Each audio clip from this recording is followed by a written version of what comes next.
Monsieur Guillaumin, allez-y.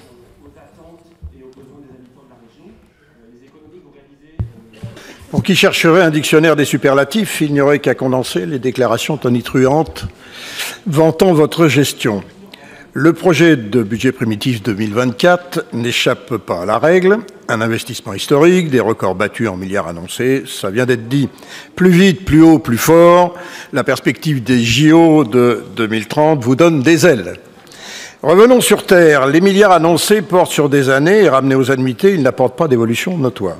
Si bien que, comme le précise le rapport du Césaire, pour 2024, on observe une enveloppe recettes-dépenses quasi stable, soit une hausse de 1,9% sur 2023, face à une inflation attendue de 2,6%, comme l'indique la prévision de la Banque de France de septembre dernier.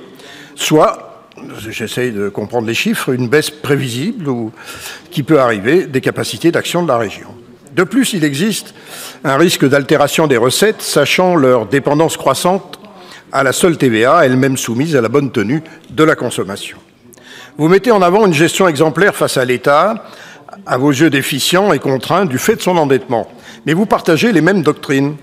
L'État entretient la diminution structurelle de ses recettes au fil des cadeaux fiscaux accordés en particulier aux acteurs de la spéculation financière, concentrant l'impôt sur une tranche restreinte de la population, et il s'aligne sur les injonctions européennes en matière d'endettement. Plus l'assiette des recettes se tarit, plus les injonctions à 3% sont contraignantes. Et la logique qui s'ensuit, c'est de couper dans les budgets, avec les conséquences que l'on sait pour la santé, les transports, l'enseignement, le sport, la culture, la transition écologique, etc. De votre côté, vous vous soumettez aux mêmes injonctions définies par les agences de notation. Maintenant, les annuités de la dette à des seuils qui n'ont plus de sens quand les besoins sont immenses et immédiats, et quand lisser dans le temps les engagements permettrait, comme le disait fortement le Césaire lors de la précédente session, de mettre en œuvre les moyens disponibles. Il faut donc desserrer les taux afin que nos populations, aux quatre coins de la région, puissent en voir les bénéfices au quotidien. Parlons transport, et en particulier investissement ferroviaire. Plus de 190 millions d'euros pour 2024, soit une progression de 34 millions, dont acte. Mais le maintien en l'état des lignes, leur amélioration en termes de confort et de prestations, le renouvellement du matériel avec son entretien, sans oublier bien sûr le renforcement des moyens humains, appellent beaucoup plus. Rien que pour l'Allier, mon département, et celui du vice-président au transport. Le réseau est exsangue. Je prendrai 3 exemples. Que fait et que va faire la région avec des engagements forts pour que s'améliore la liaison Clermont-Paris, la liaison Montluçon-Paris, et qu'enfin soit trouvée une solution pour le Lyon-Bordeaux.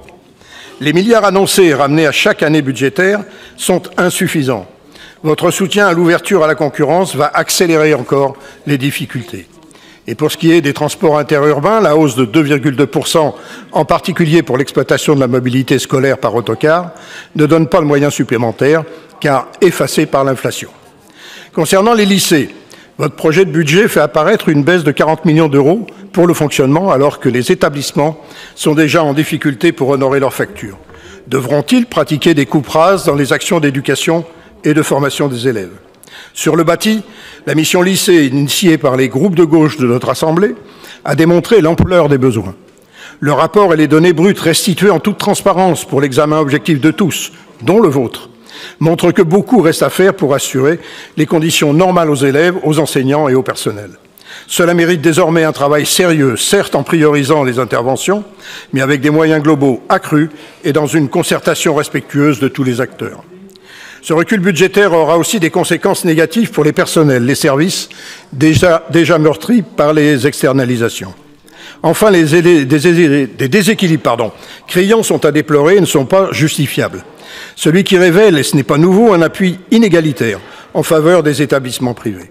Celui qui montre le traitement particulièrement inacceptable fait aux lycées professionnels, dont nous ne cesserons de rappeler qu'il s'agit de la formation des professionnels et techniciens essentiels pour relever les défis de demain.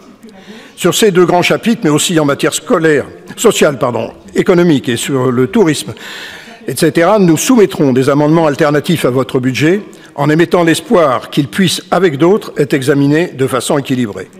Dans le contexte très difficile que vivent de trop nombreux concitoyens de notre région, il est décisif dans leur quotidien que la politique régionale apporte un plus, un mieux, une vraie sécurité de vie En l'état, nous ne pensons pas que votre projet de budget le permette. Merci.